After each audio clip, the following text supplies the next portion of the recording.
Hey, hi there. I want to talk to you about kind of a sensitive subject.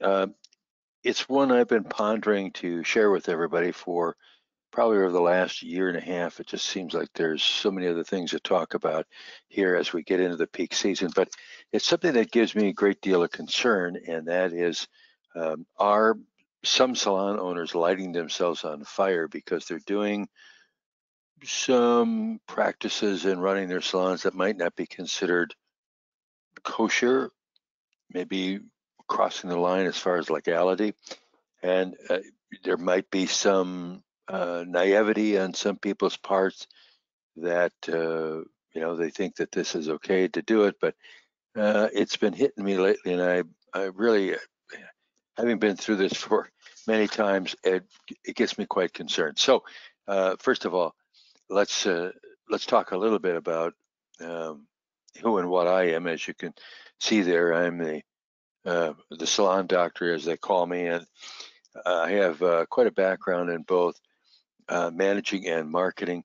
And in particular, there you see in the lower right-hand corner, consulted 473. I think we're actually up to 478 individual tanning salon companies. So I'm not a stranger to this industry and to its practices, mostly legal practices.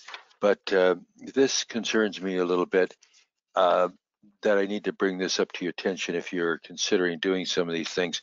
Um, just to let you know that there are some owners out there that I swear are lighting themselves on fire. I'm trying to keep them out of the fire. And do I know something about this? I went and got my MBA years ago, and it was in human resource management.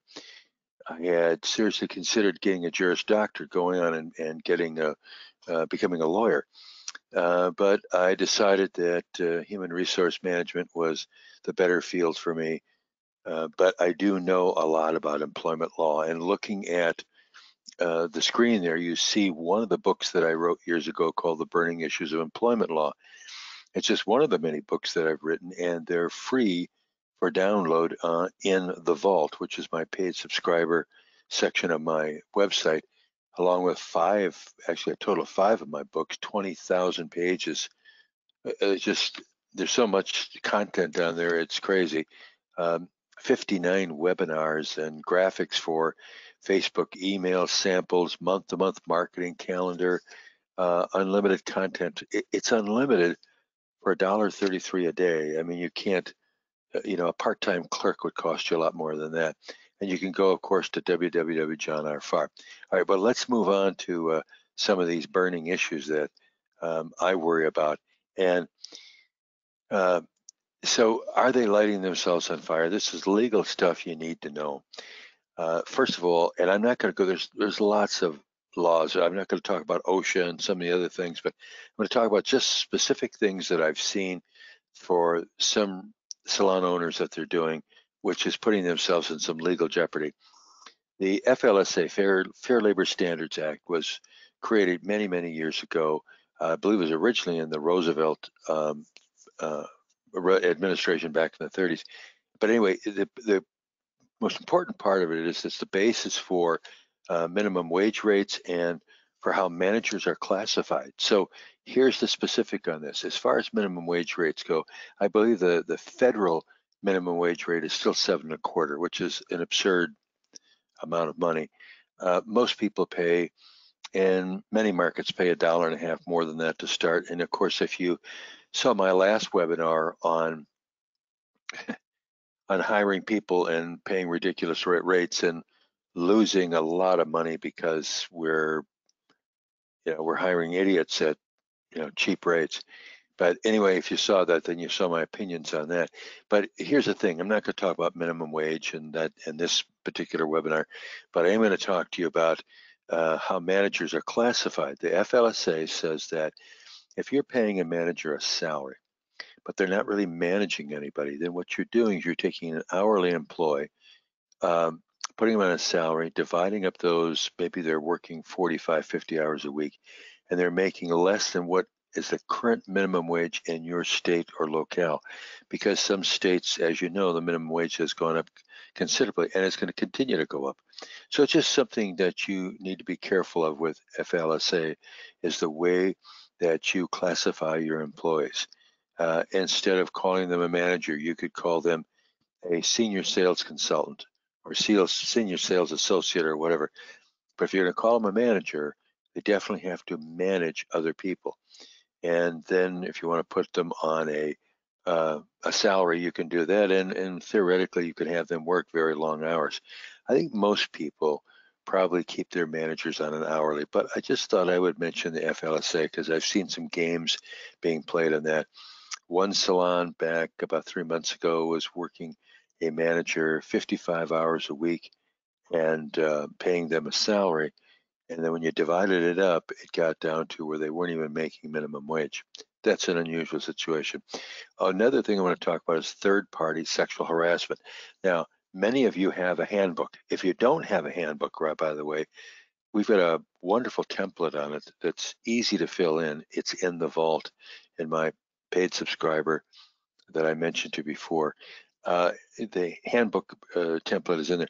But for all of you that do have a handbook, every new client that we encounter, easily 90% of them, they'll mention sexual harassment in there.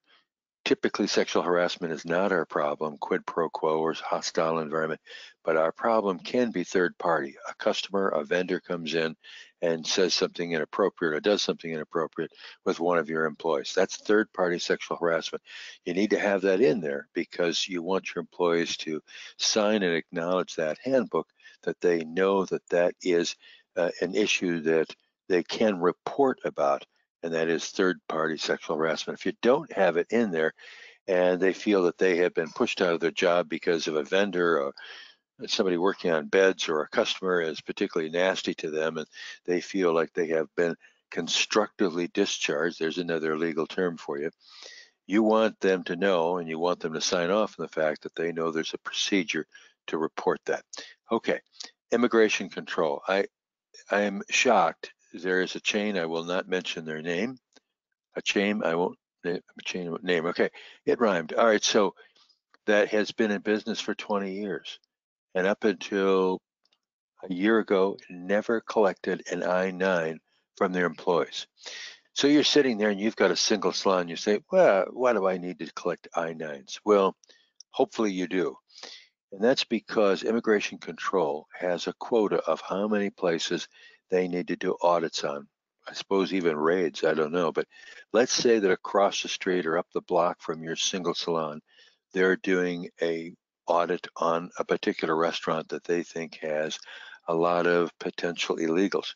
Well, you're in the neighborhood. So they can cross off another location that they've audited for that day or that week by simply coming down the street to you and taking a look at your I-9s. You have to collect I-9s when you hire the employee. They have to fill it out. You've got to have it. So this is some kind of the innocuous stuff that I wanted to talk to you about. Now I'm going to get into that kind of the heavy stuff where some employers are lighting themselves on fire.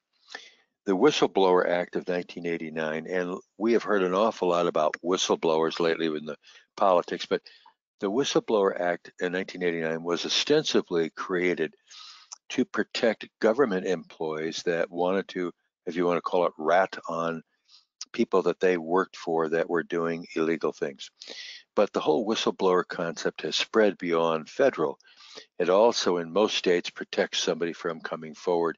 In other words, that means that if I'm your employee and I know that you're doing something illegal, that I can go and report it to the authorities. And if you fire me over that, you can be very successfully sued over violating the Whistleblower Act. So why am I bringing this up? Because of some of the stuff that I've heard lately, that I've experienced lately with customers, and we call it cash games. So are some salon owners lighting themselves on fire with playing what we call cash games? And cash games, this is a beauty, and this is serious stuff. If you don't collect your I-9s, you could get a fine, whatever. If you have a sexual harassment problem that the employee doesn't feel they can, yeah, I mean, all of that can be stuff that's a real pain in the neck. And before we go any farther, remember this is the age-old saw that when when lawyers get involved, when lawyers win, they win. When lawyers lose, they win because you're paying their fees. And lawyers' fees they just get bananas. My clients come to me all the time. I cannot tell you legally that I dispense legal advice. I give them legal guidance because I know employment law better than most lawyers, unless, of course, it's an employment lawyer that specializes in that. I've been through some rather large lawsuits with clients over what they were doing with their employment practices. So I know this stuff pretty well. That's why I wrote the book, The Burning Issues of Employment Law. Anyway, let's get back to playing cash games. Unreported cash for the owner to take home. Okay? And how is that? Well, are you circumventing your software to avoid taxes? I had a retailer just 2 weeks ago when I was looking at their numbers, and I said, these numbers seem awfully low for the amount of equipment you've got. And I said, why? And then she told me it's because some of this is cash. Okay, I'm not particularly stupid, so I kind of figured this out. And I said, well, why are you doing that? I mean, yes, it was a rhetorical question. I already knew why she was doing it, but I couldn't understand the logic of taking that kind of a chance. And she just came out and said, I don't want to pay taxes on that cash. Now, we're helping that person right now to redo all of her EFTs, pricing and stuff, and it's going to be tremendous. And I think it's going to raise her business so much, and she's already pledged that she's not going to do that anymore. And of course, people circumvent their software, their TMAX, whatever it is, to do that kind of thing. Unreported cash sales. Now, this is an interesting thing. This is a very big salon company whose name I will not mention, who was collecting their cash bags from their salons and taking that cash to turn around and pay their employees their EFT and lotion commissions with cash, not running it through the payroll system. Naughty, naughty, naughty. Okay, so because you don't want to pay payroll taxes or whatever, you don't want to pay taxes on the revenues either, right? So the question is, when you look at all this stuff, who knows about these games? I'll tell you who knows about them, and that's your employees. Your employees know about these games. And the thing of it is, when you think that you're getting by with this stuff, just imagine this scenario. Sometime you have to terminate an employee because they're screwing up or whatever. The next thing you know, you've got a gun to your head, or you're thinking about terminating, and then you've got this gun to your head, and you say, "Gee, if I fire Lisa, Lisa knows what I've been doing here as far as cash games, so I have to be careful there." And I have a client right now that wants to know how to get rid of somebody, but can't get rid of them because this person knows about the games that have been going on. So, look, I'm not going to lecture you on ethics. I won't take it from that point of view. I'll just take it from the practicality point of view. You've got a lot on your plate. This is peak season. You want to get as much as you can between now and the end of May or June, whatever. Doing this kind of stuff is really going to light yourself on fire. And I've seen a few of these things blow up big time. And if you ever get the IRS involved, particularly you're a bigger company, chain company, whatever, the IRS ever gets involved, the IRS is tenacious. They will look up all of your paperwork in your salons. They'll go to your personal, and I've seen people that are in a position, if this thing blows up, it won't be just that their business is going to suffer. They're going to go to jail.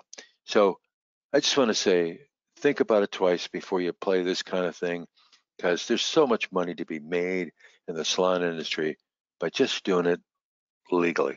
So thanks for listening to me tonight. And if you ever need any, let's call it legal guidance, I'm not an attorney, but I know an awful lot about it because of my academic and also, you know, career.